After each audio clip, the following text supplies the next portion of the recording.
Well, I do want to talk about my generation, the millennials. We were really coming of age during the crisis. So how would you advise us to prepare, and what would you tell our generation? We feel scarred from the crisis. Yeah.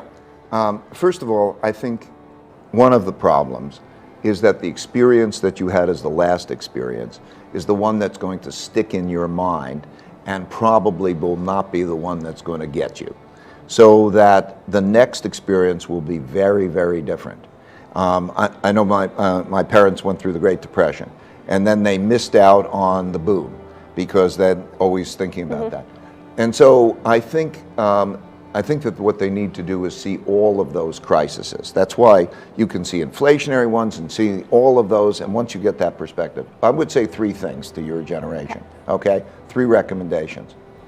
The first recommendation is to think about your savings and how much money do you have for savings. And the best way to think about that is to think, how much money do I spend each month, and how much money do I have saved?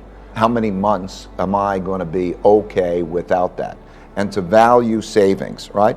And calculate it, because savings in that is freedom and security, and think about what that is. So that's the first. How much do I have for that?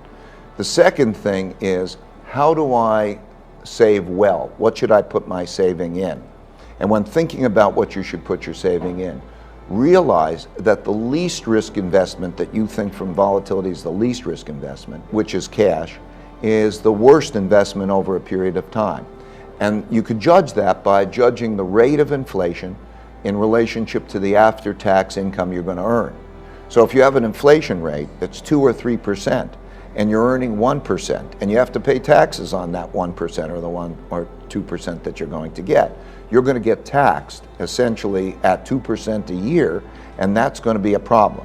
So you have to move into assets that are going to do better over a period of time.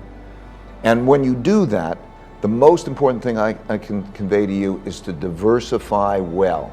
Because I can guarantee you that one of those assets, and you won't be able to pick the right one, will be disastrous in your lifetime. That you will lose half of that savings if you're in the wrong one, and you won't know what the right one is.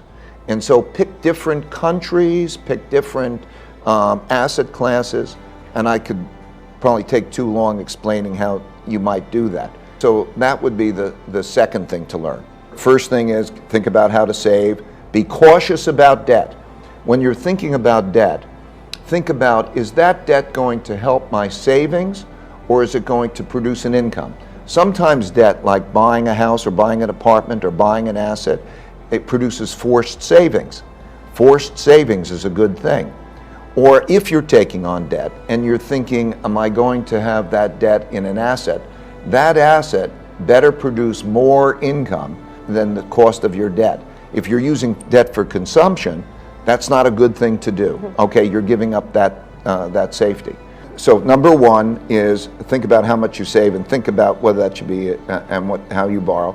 Number two, make sure that you think about the diversification of that, not in cash.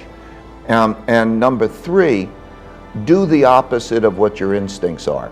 If you're going to play the game, it has to be the opposite of what your instincts and the crowd says, because the market reflects the crowd. So you want to buy when no one wants to buy, and you want to sell when no one wants to sell, right? Right. So, and that's emotionally difficult, and probably you're not going to play that game well, because it takes a lot of resources to play the game. We spend hundreds of millions of dollars each year to try to play that game well, and it's a tough game to play well.